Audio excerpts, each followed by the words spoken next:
I'm not just saying to buy a new construction home because I'm a real estate agent. It's because most people are already doing it. So why not join them and understand why most buyers are leaning towards new construction? Most buyers think new construction is going to cost you more, which generally is the case. But that trend has officially flipped recently when existing homes is now costing more than new construction homes. Plus, I'll show you how in today's housing market, if you decide to go towards new construction, how you can save yourself thousands.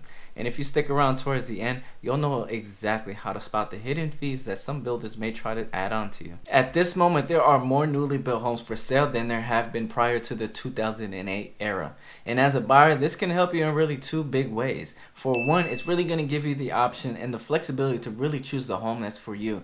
But secondly, it's really going to motivate those builders to go ahead and offer incentives and encourage you as a buyer to go ahead and choose a new construction home rather than a resale home, which is honestly it's happening today and what is leading for many buyers to receive incentives like mortgage rates buy down, help with closing costs, maybe even be able to negotiate the price. So by the end of this video, you'll know exactly why many buyers are choosing new construction in today's housing market. So is a new construction home really cheaper than a resale home? Well, it is indeed. And if you really think about it, when a builder is building more homes and putting more homes on the market in comparison to a current homeowner who doesn't really want to sell their home, this is essentially what it's going to lead to.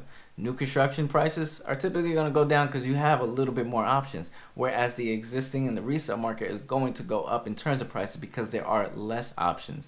And for context, let's really look back 10 years ago to when builders weren't really building at all after 2008, after getting essentially screwed. And since then, it's created this shortage of homes while the population was still growing. So if I'm not making any sense now, that's really what happened and why prices went crazy in beginning of 2020. But things are now changing and things are differently. As there are a lot more newer homes that are being built today, this really gives you, as I mentioned already, more options.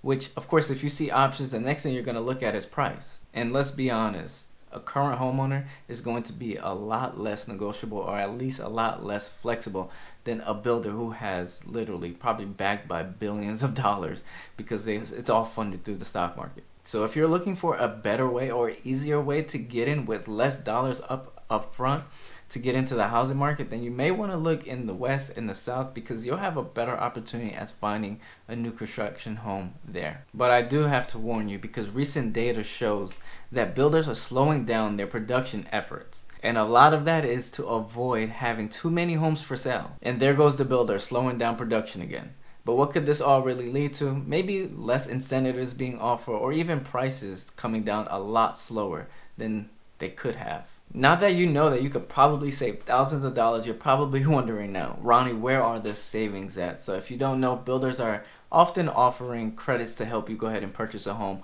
only if you use their preferred lender, maybe their preferred attorney, maybe their preferred title company. So definitely look at what's going on in your state and city, or even look what that builder is offering to see exactly what they are requiring you to go ahead and take advantage of the offers, or at least the credits, the incentives that they're offering, like buying down your rate, maybe giving you a 2-1 buy down, possibly even helping you with your closing costs, which may include giving you some of it or all of it. In fact, I found this source here that shared with me some of the different type of incentives that are going around in different markets with different builders, and I'll go ahead and put it on the screen here so you can go ahead and take a look at it. In fact, I actually want to point out a few of them. We have, it looks like Beazer Home is offering a $50,000 to spend your way incentive for a to-be-built home. So of course keep that in mind. And that's only up until, oh damn, that already passed. My apologies. But let me not mess up this one, right? Smith Douglas is offering a 3.99 rate with a 5/1 adjustable mortgage rate with 0 closing costs. You see what I mean when I'm talking about this stuff? Let's go to a different market here, just so you guys can see. Beazer Home just let me down, so I'm not going to look at theirs. But we have Century Communities is offering $5,000 towards closing costs, as well as a fixed rate below 5%. I see my market here, Raleigh, which I could really speak on this without really taking a good look here. But we're seeing a lot of buy downs. We're still seeing closing costs. We're really still seeing, of course, of the fixed mortgage rates as well. Let's take a look at this one here, which is nationwide. As you guys can see now, I don't want to really specify here, but we can see LGI Homes. Of course, look in your market specifically to make sure that this is what's actually being offered. but LGI Homes is offering 0 down incentives. We have Taylor Morrison as offering homebuyers no interest for the first 7 mortgage payments. MI Homes is offering buyers its on the house promotion across several markets, which includes a 2-1 rate buy down, paid closing costs, and a free design upgrade. So don't ever say I don't share with you guys where exactly you can take advantage of this housing market, or better yet, where is it that you can save dollars, because these are sources, these are things that it's all over, it's happening right now all over the housing market, but you gotta know where to go, how to take advantage, and what to do so that you can reap the benefits of what's happening right now. Because I will say, according to Zonda, in August, 59% of new home communities offered incentives on to-be-built homes and 78% on quick move-in supply homes. So as we see, these incentives are here, but I'm gonna just forewarn you right now, because I see them change all the time and I see some go away. They don't have to be here forever. And who knows how long they're going to be here. But if you want to know what's going on in your local market, or even North Carolina's market, be sure to click the link in the description below to reach out to me so that we can go ahead and share with you that information so that you know exactly what you can take advantage of. So let's just say you've heard what I've said and you're convinced, you're like, all right, Ronnie, I think I'm going to move forward with a new construction home, whatever the case may be. Before you go ahead and fall in love, there's a few things that I need you to look at and make sure you understand before you agree to anything that these builders are. And this is how I'm going to protect you. One of the biggest perks with a new construction home is the builder warranty that they give you. Understand what that builder warranty includes, what must you do to make sure that you don't void it, because there's some small things that can happen where if you go ahead and try to do some sort of renovation to the home, in a sense where now you've started messing with things, that they're going to be like, well, you did that, so it's voided. Understand that. Also understand who are the individuals that are going to, if you file a claim, who are those individuals that you have to reach out to, because sometimes those people will change, or they change companies, and that's a bad sign if you need something repaired and you can't even get in touch with the right person. So if you want to prevent yourself from having to do major repairs, then of course understand that, the fine print and all that detail stuff, so that you don't get on the short end of the stick. But also, I also want you to really understand the HOA, specifically what are the guidelines, what are the restrictions. Also really understand, if you were to do something, what are the consequences of, the HOA, right? For instance, I'll give you this one. I was working with the guy, and we found out that, thankfully we found this out prior to, so it didn't really hurt anybody in this case, but we found out prior to him going under contract that if he were to put up a fence, because that HOA specifically, they worked on the landscaping, they did that for the homeowner in itself, but if he put up a fence, that immediately now voided their rights of being able to go ahead and do the landscaping for that homeowner. So that's why I say, understand what the HOA is going to provide, the restrictions, the covenants, all that good stuff that you really need to know. Because yes, the home is beautiful. Yes, it's all new. Yes, it's modern, whatever the case may be. But there's small little things that if you do not, and I actually have another one that I'm going to share with you, that how, I told you earlier how a lot of homeowners now, or at least new homeowners, are getting fees tacked onto their stuff because it's the small little things they're not doing to catch it before going on a contract. And I get it. It may be a lot of what I just said, may be a lot for you to really kind of put together, or at least piece together yourself. So this is why having a real estate agent by your side that's looking out for your best interest is important. If you really walk into a builder's door and think that they have your best interest at heart, I'm going to forewarn you right now, that person works for the builder, not you. You need your own representation. This is just my 2 cents. If you've done this many times over and over again, then go ahead, do it by yourself. You know what you're doing. But if this is your first, second, maybe even third, yes, have somebody by your side looking over your shoulders and pointing things out that you may forget or miss out on. Another reason to buy a new construction home, it's all modern, so there is literally zero need for a renovation, a major renovation to get done.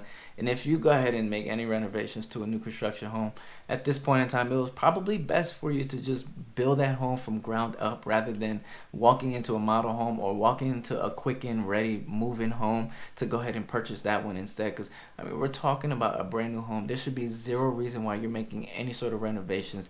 And if you really want things to be really customizable to your liking, well, then you're going to want to have to find the right builder that's going to enable you to do that. And also, you're going to want to start from the ground up, because if it's already a quick move-in home, don't think you're making any changes to that home in itself. And this is not my doings, it's the builders. They're not gonna go in there unless if you're willing to tack on extra dollars, right, on the table to go ahead and get that stuff done.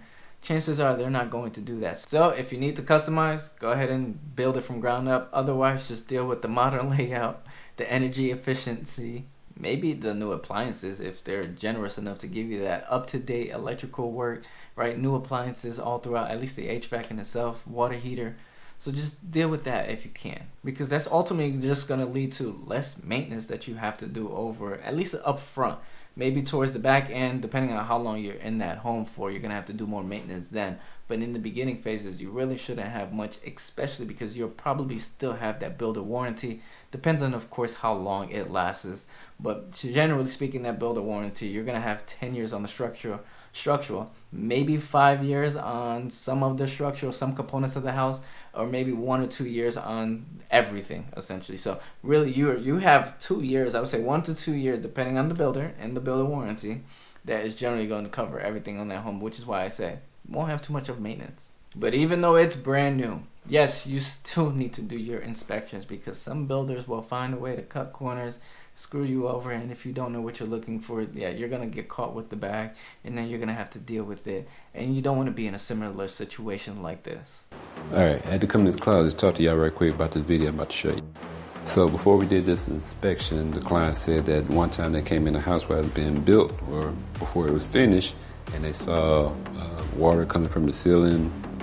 They don't know what was going on. I don't know if the builder told them anything. Don't sound like they did. But they just wanted us to check to see if we see anything. Well, I told them, well, we definitely gonna look. We definitely gonna look. Let me show you what we're looking at. Yes, sir. If for some reason you pause, if I were to have to use what that's alone, and something's there, I'll see you.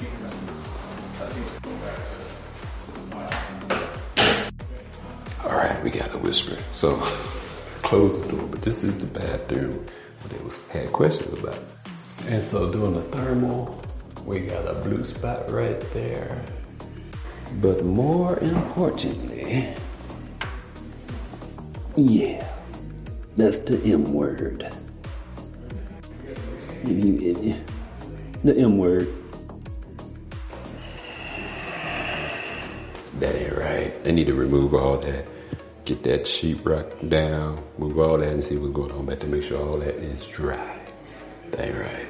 But here's how we run our inspections so that we do catch issues before they become yours. If you're building from ground up, you're going to want to do a pre-drywall inspection, post-drywall inspection, and generally speaking, based off of those inspection reports, at least the builders I've worked with in my past, generally speaking, whatever's on that report, they're 9 times out of 10 going to fix. You just have to confirm that they fix it.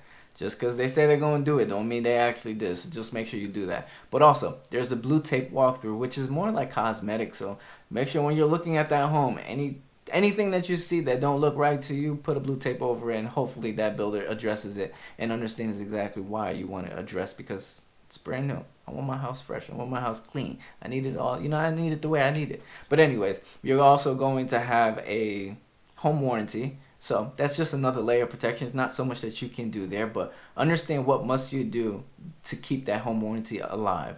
Otherwise, if you start doing things and you void it, then you're obviously lost out on it. I think, in fact, at the 11-month mark, I forewarn all my clients, 11-month mark, we're looking at things and making sure that everything is up to date, and maybe even calling the builder and say, hey, this in the third needs to be repaired before that home warranty, at least on that specific year, expires. I mean, at the end of the day, the goal of any inspection is to catch issues before they become entirely yours. And since you stuck around to this point, do not, I repeat, do not fall victim of this that is happening to many new homeowners in today's day and age, where they're buying new construction homes and the property taxes that were calculated did not include the dwelling of the home. It just incorporated just the land in itself, which is why you see a lot of these stories that are already out there of homeowners saying, my property taxes went up thousands of dollars because of X, Y, and Z. It's generally speaking because only thing that was considered, or at least calculated, was the land value of the home, not the home and the land in itself. So when that reassessment comes around, yeah, best believe it's going to be a rude awakening. And so I'm just going to forewarn you, don't get caught. Just understand that, hey, if you're at the closing table, or you're, better yet, you're even speaking to your lender, and you're trying to understand what exactly is going to be your cost, you can find this stuff out well before you're under contract as well.